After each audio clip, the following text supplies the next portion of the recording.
Bismillahirrahmanirrahim. Assalamu alaikum students. Today we have lecture number 4 and chapter number 16, that is man and his environment. And today we are going to discuss flow of materials. Material means food. ठीक है, पहले हमने जो previous lecture में discuss किया था वो हमने डिस्कस किया था फ्लो ऑफ एनर्जी। तो बेसिकली मटेरियल जो फूड थी वो भी एक एनर्जी थी। तो यहाँ पे हम फ्लो ऑफ मटेरियल में फूड कैसे एक ऑर्गेनिज्म से दूसरे में ट्रांसफ़र हो रही है, एक ट्रॉफिक लेवल से दूसरे ट्रॉफिक लेवल में कैसे ट्रांसफ़र हो रही है, उसे हम डिस्कस करेंगे। ठीक है, there are two ways of food transfer. First is food chain and second is food web. Food chain and food web, these are involve in flow of material. अब फूड चेन क्या है? Transfer of food from one trophic level to other is called food chain. कि एक food का एक trophic level से दूसरे में ट्रांसफ़र हो जाना उसे हम बोलते हैं food chain. It is very simple, ये बहुत ही सिंपल है। जैसे ये देखें, सबसे पहले हमने क्या ली? ग्रास ली। ग्रास को कौन खा रहा है? Grass hopper. ठीक है, ग्रास को कौन खा रहा है? Grass hopper. ग्रास होपर को कौन खा रहा है? स्पैरो कौन खा रहा है? हॉक क्या है? अकाब। ठीक है, तो इस तरह ये फूड बेसिकली ट्रांसफ़र हो रही है। अब ग्रास होपर की फूड क्या थी? ग्रास थी। स्पैरो की फूड क्या थी? ग्रास होपर थी। हॉक की फूड क्या थी? स्पैरो थी। तो इस तरह हॉक किसको खा रहा है? स्पैरो को। स्पैरो खा रही है ग्रास होपर को। ग्रास होपर खा रहा है ग्रास को। इस तरह फूड जो है वो एक ट्रॉफिक लेवल से दूसरे ट्रॉफिक लेवल में ट्रांसफ़र होती है। इसे हम बोलते हैं फूड चेन। ये बहुत ही सिंपल है। ठीक है, ये लीनियर एक चेन है, लीनियर चेन है, ये वेरी सिंपल। ठीक है, अब इसमें देखें, ग्रास क्या है? प्रोड्यूसर्स। ठीक है, ग्रास होपर क्या है? प्राइमरी कंज्यूमर्स, क्योंकि प्रोड्यूसर को जो खाता है वो क्या होता है? Primary consumers. प्राइमरी कंज्यूमर्स में क्या आते थे? हर्बीवोर्स। उसके बाद स्पैरो क्या है? Secondary consumers. और हॉक क्या है? Tertiary consumer. इस तरह फूड जो है वो प्राइमरी से प्रोड्यूसर से consumer, primary consumer, secondary consumers and tertiary consumer, इस तरह फूड ट्रांसफ़र होती है। नेक्स्ट है फूड वेब। ठीक है, फूड वेब क्या होती है? Food web is complex as compare to food chain. Food chain simple था, लेकिन फूड वेब बोलते हैं जाल को। चेन क्या है? एक सीधी लीनियर सी चेन। ठीक है, लीनियर जो होती है बिल्कुल स्ट्रेट हो। फूड वेब क्या होता है? वेब बोलते हैं जाल को। ठीक है, जिसमें डिफरेंट फूड चेन इंटरकनेक्ट होती हैं। जब वो आपस में इंटरकनेक्ट होंगी तो वो क्या बना देंगी? एक वेब बना देंगी, एक जाल बना देंगी। तो ये क्या होती है? ये कम्प्लेक्स होती हैं। A network of the food chain which are interconnected at various trophic level, कि जिसमें मुख्तलिफ वेरियस ट्रॉफिक लेवल से वो कनेक्ट होती हैं, जिसमें मुख्तलिफ फूड चेन्स आपस में कनेक्ट होती हैं। जैसे ये एक सिंपल चेन है। ठीक है, ये एक चेन है। इस तरह की बहुत सी चेन्स अगर हम आपस में इंटरकनेक्ट कर दें तो वो क्या हो जाएंगी? फूड वेब हो जाएंगी, वो एक जाल बना देंगी। जैसे यहाँ पे देखें, सिंपल सी एग्जांपल है, ग्रास है। ठीक है, यहाँ पे तो हमने एक चेन बनाई थी, ग्रास को ग्रास होपर खा रहा है, फिर स्पैरो, फिर हॉक है। यहाँ पे ग्रास को कौन खा रहा है? ग्रास होपर भी खा रहा है, इसको रैबिट भी खा रहा है, इसको माउस भी खा रहा है। ठीक है, तीनों चीज़ें जो हैं वो ग्रास पे फीड कर रही हैं। उसके बाद रैबिट को कौन खा रहा है? हॉक खा रहा है। ठीक है, ग्रास होपर को डायरेक्टली भी हॉक खा रहा है। इसके अलावा ग्रास होपर को लीजर्ड भी खाती है और लीजर्ड को आगे से हॉक खा रहा है। ठीक है, उसके बाद माउस को कौन खाता है? डायरेक्टली भी हॉक खा सकता है और इसको स्नेक खाता है, आगे से स्नेक को भी हॉक खा सकता है। इस तरह देखें, ये वाली फूड चेन है कि ग्रास को कौन खाता है? ग्रास होपर को खाती है लीजर्ड को खाता है हॉक। दूसरी फूड चेन क्या है? ग्रास को खाता है माउस को स्नेक को हॉक। तीसरी क्या है? ग्रास को रैबिट को हॉक। इस तरह डिफरेंट ये फूड चेन जब आपस में मिलती हैं ये एक जाल सा बना देती हैं, जिसे हम बोलते हैं food web. Food chain is simple and food web is complex. ठीक है, समझ आइए इसकी कि फ्लो ऑफ मटेरियल कैसे हो रहा है फूड चेन और फूड वेब के थ्रू। उसके बाद नेक्स्ट है हमारा टॉपिक है इकोलॉजिकल पिरामिड्स। इकोलॉजिकल पिरामिड्स क्या होते हैं? इकोलॉजी मीन्स इकोलॉजी से रिलेटेड। ठीक है, पिरामिड्स क्या होती है? 1927 में चार्ल्स एल्टन इसने कंसेप्ट दिया था पैरामिड्स का।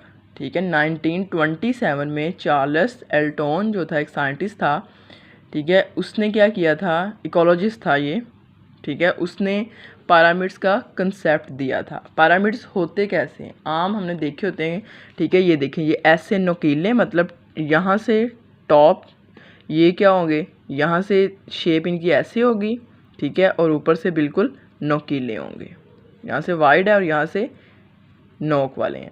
ये अगर इस फॉर्म में हो तो इसे हम बोलते हैं अपराइट शेप, मतलब ऊपर को जा रही है।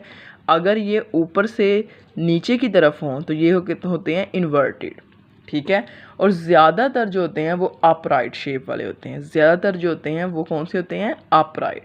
कुछ अंदर से इन्वर्टेड भी हो सकते हैं, जैसे अगर ये तो सिंपल हमने एक शेप दी है, होता बेसिकली ऐसे है, ये देखें, ये चीज़ें ऐसे, ये ज़्यादा हैं, फिर कम कम कम, फिर उससे भी कम, ये अपराइट शेप है। तो अगर हम देखें कि इकोलॉजिकल पिरामिड्स होते क्या हैं, तो सिंपल हम देखते हैं। सबसे पहले आते हैं, ये सन है, ठीक है, सन से आ रही है लाइट, लाइट आ रही है, किस पे गई, जाके लाइट किस पे एक्ट करती है, ग्रास पे। ग्रास उस लाइट को एब्जॉर्ब करते हैं, फिर ग्रास को कौन खाते हैं, रैबिट, ठीक है, रैबिट को फॉक्स, फॉक्स को टाइगर। तो ये प्रोड्यूसर्स हैं, ठीक है। फिर आते हैं ये रैबिट प्राइमरी कंज्यूमर्स हैं, फिर ये सेकेंडरी कंज्यूमर्स हैं, फिर टाइगर क्या होते हैं, टर्शरी कंज्यूमर्स हैं। तो ये कैसे स्टार्ट हुआ है, मतलब ग्रासेस बहुत ज़्यादा थी, ठीक है, फिर प्राइमरी कंज्यूमर थोड़े कम थे, सेकेंडरी कंज्यूमर उससे भी कम थे, और टाइगर उससे भी कम थे। तो मतलब ये एक पिरामिड्स की शेप में, इसलिए हम इसको कहते हैं इकोलॉजिकल पिरामिड्स, कि इस शेप में ये क्या कर रहे हैं, ग्रो कर रहे हैं। मतलब पहले चीज़ ज़्यादा है, आहिस्ता आहिस्ता क्या होती जा रही है, कम होती जा रही है। तो अगर हम इसकी प्रॉपर डेफिनेशन देखें कि are representation of the number of individuals, के रिप्रेजेंटेशन क्या है, जाहिर करना नंबर ऑफ इंडिविजुअल्स और अमाउंट ऑफ बायोमास और energy present in various trophic level, के इन ट्रॉफिक लेवल के अंदर इंडिविजुअल कितने हैं, बायोमास उनका मास कितना है, ठीक है, और एनर्जी कैसी है, energy present various trophic level of the food chain, कि फूड चेन के ट्रॉफिक लेवल में एनर्जी कैसे है। तो ये हम डिस्कस करेंगे कि अगर जैसे यहाँ पे देखें, हमने कहा कि ये अपराइट है, कैसे होगा कि यहाँ पे ग्रास ज़्यादा है, फिर रैबिट यानी कि प्राइमरी कंज्यूमर ग्रास के कंपैरिजन कम है, जो सेकेंडरी हैं वो प्राइमरी के कंपैरिजन कम है, और टर्शरी जो हैं वो सेकेंडरी के कंपैरिजन कम है। इस तरह अगर हम नंबर इनका देखें, हम कह सकते हैं नंबर में ये ज़्यादा है, ये कम है, ये कम है, ये उससे भी कम है। तो आगे हम इसकी टाइप्स, ये थी एक बेसिक डेफिनेशन थी इसकी। आगे हम इसकी टाइप्स देखते हैं। There are 3 types of pyramids, pyramids of numbers, numbers count करना, पिरामिड्स ऑफ बायोमास, किसी चीज़ का मास देखना, पिरामिड्स ऑफ एनर्जी, ठीक है, ये हमेशा अपराइट, एनर्जी हमेशा नीचे से ऊपर की तरफ ही होगी। हमने क्योंकि डिस्कस किया था कि बेसिक सोर्स जो है एनर्जी का वो सन है, तो सन से एनर्जी सबसे पहले प्लांट्स ही लेंगे, उसके बाद प्लांट से आगे जाएगी तो वो अपराइट लेवल पे ही जाएगी। तो यहाँ पे जो हम डिस्कस करेंगे बेसिकली ये 3 टाइप्स हैं, लेकिन यहाँ पे हम 2 टाइप्स को डिस्कस करेंगे, ये वाली first 2, pyramids of numbers and pyramids of biomass. Last वाली को हम डिस्कस नहीं करेंगे, ठीक है, हम पहली वाली 2 को डिस्कस करेंगे डिटेल में कि पिरामिड्स ऑफ नंबर्स क्या होते हैं and pyramids of biomass. First देखें पिरामिड्स ऑफ नंबर्स। नंबर्स, अब नंबर्स हमने बताना है कि किस एंगल से, किस लिहाज से नंबर्स कम होते हैं। सेम वही बात हम करेंगे कि ये देखें, सबसे पहले ग्रास है, ग्रास का नंबर क्या है, ज़्यादा है, ठीक है। रैबिट्स का नंबर क्या है, कम है ग्रास की निस्बत। फॉक्स का नंबर क्या है, रैबिट के कंपैरिजन कम है। टाइगर्स क्या है, फॉक्स के कंपैरिजन कम है, ठीक है। तो यहाँ पे जो नंबर है, हम कह सकते हैं कि जो सबसे लोएस्ट लेवल है, जो प्रोड्यूसर्स है, वहाँ पे नंबर ज़्यादा है, ठीक है, और जो सबसे हाईएस्ट लेवल है वहाँ पे नंबर क्या है, सबसे कम है, ठीक है। जो सबसे लोएस्ट है उस पर नंबर क्या है, ज़्यादा है, और जो सबसे टॉप पे है उस पर नंबर क्या है, कम है। तो इस तरह हम कहते हैं ये किस डायरेक्शन में है, ऊपर वाली है, तो ये क्या है, अपराइट डायरेक्शन। कि इस तरह नंबर्स जो है पहले इंक्रीज़ होता है, आहिस्ता आहिस्ता डिक्रीज़ करता जाता है। नेक्स्ट हम देखते हैं इसको, एक एग्जांपल है, जैसे ट्रीज़ हैं, ठीक है, ये क्या है, ये एक ट्री है। ट्री अब एक है, इसके ऊपर आके बर्ड्स बैठते हैं, डिफरेंट बर्ड्स हैं जो इस ट्री के ऊपर फीड कर रहे हैं, ठीक है, इस ट्री के ऊपर बैठे हुए हैं।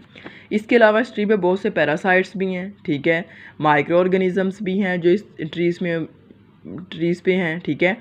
तो हम कहेंगे, अब देखो ट्रीज़ तो एक है, ट्रीज़ क्या है, नंबर में सिर्फ एक है, जो बाकी फैक्टर्स हैं, ठीक है, जो बाकी चीज़ें हैं, बर्ड्स हैं जो इस पे फीड कर रहे हैं, वो क्या है, नंबर में ज़्यादा है। तो यहाँ पे अब डायरेक्शन क्या होगी, ये होगी इन्वर्टेड, मतलब सिर्फ ट्रीज़ एक है, ठीक है, और जो बाकी चीज़ें हैं वो सारी, बाकी ऑर्गेनिज्म क्या हैं वो ज़्यादा हैं। तो यहाँ पे अब इसकी डायरेक्शन हो जाएगी इन्वर्टेड। हम कह सकते हैं कि जो पिरामिड्स नंबर में होते हैं, नंबर ऑफ़ पिरामिड्स जो हैं वो अपराइट भी हो सकते हैं और इन्वर्टेड भी हो सकते हैं, ये दोनों डायरेक्शन में हो सकते हैं, ठीक है। क्योंकि ट्रीज़ जहाँ पे, अब यहाँ हमने देखा था जो ग्रासेस थी वो ज़्यादा थी, रैबिट्स कम थे, ठीक है। यहाँ पे हम कह रहे हैं ट्रीज़ तो एक है सिर्फ, तो ट्रीज़ कम हुए, तो बाकी जो बर्ड्स हैं वो क्या हैं, वो नंबर में ज़्यादा हैं, तो इसलिए ये इन्वर्टेड फॉर्म में होंगे। सेकंड टाइप देखें, पिरामिड्स ऑफ बायोमास। सबसे पहले हमें पता होना चाहिए कि व्हाट इज़ बायोमास। बायोमास क्या है, the total amount of living और organic matter in an ecosystem at any time is called biomass. कि जितनी भी अमाउंट है लिविंग और ऑर्गेनिक मैटर की, टोटल अमाउंट ऑफ लिविंग, कि लिविंग और ऑर्गेनिक, ऑर्गेनिक क्या होती है, दो हम केमिस्ट्री में टर्म्स डिस्कस करते हैं, ऑर्गेनिक एंड इनऑर्गेनिक। ऑर्गेनिक वो होती हैं मैटर जिसके अंदर कार्बन और हाइड्रोजन पाया जाए, ठीक है, लेकिन इनऑर्गेनिक वो होती हैं जिसमें कार्बन और हाइड्रोजन मौजूद ना हो। तो ऑर्गेनिक मैटर वही होती है, लिविंग थिंग्स ऑर्गेनिक ही होते हैं नेचुरली, उनमें ऑर्गेनिक चीज़ें ही होती हैं।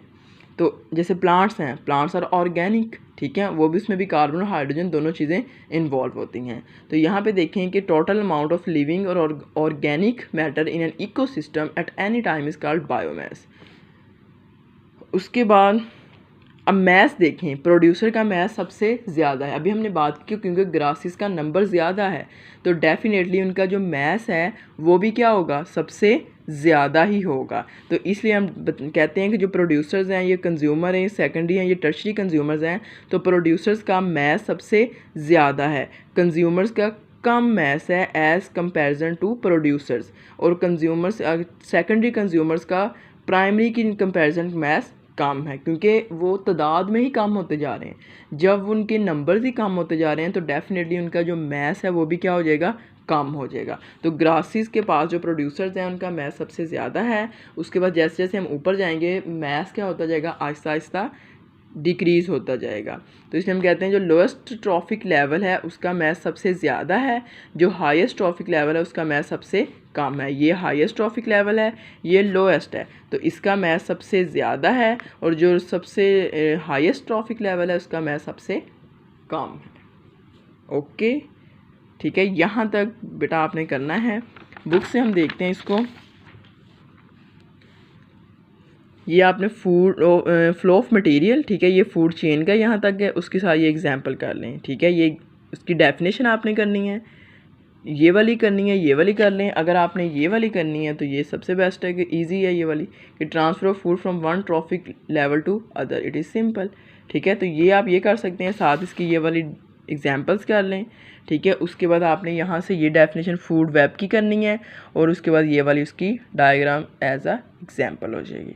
उसके बाद इकोलॉजिकल पिरामिड्स में ये उसके साइंटिस्ट का नेम और ये ईयर याद करना है। यहाँ से इसकी प्रॉपर डेफिनेशन है, और ये आपने पूरा ही करना है, पिरामिड से नंबर एंड बायोमास, ठीक है। ये बॉक्स भी करना है। ये देखिए ये एग्जांपल दी हुई है, ये जैसे हमने अभी बनाया था, ये छोटे वाला, फिर उससे ये बड़ा है, फिर इससे छोटा, छोटा, ये सबसे छोटा, इस एंगल में ये ग्रो कर रहे हैं नंबर्स। और ये क्या है, बायोमास, ये बायोमास वाला है, ये नंबर्स वाला है। तो आपने यहाँ तक इसको करना है, ये करने की ज़रूरत नहीं है, ये इस तरह, ठीक है। जैसे ये लिखा हुआ था आप ऐसे ही कर लें इसको, जैसे ये लिखे हुए हैं आप ऐसे ही कर लें, ठीक है। जैसे ये है और ये लिखा हुआ है, साथ ये अंदर भी लिख दें कि ग्रास, फिर रैबिट, फिर फॉक्स, फिर टाइगर, और साथ बाहर ये मेंशन कर दें, ठीक है। Okay, thanks.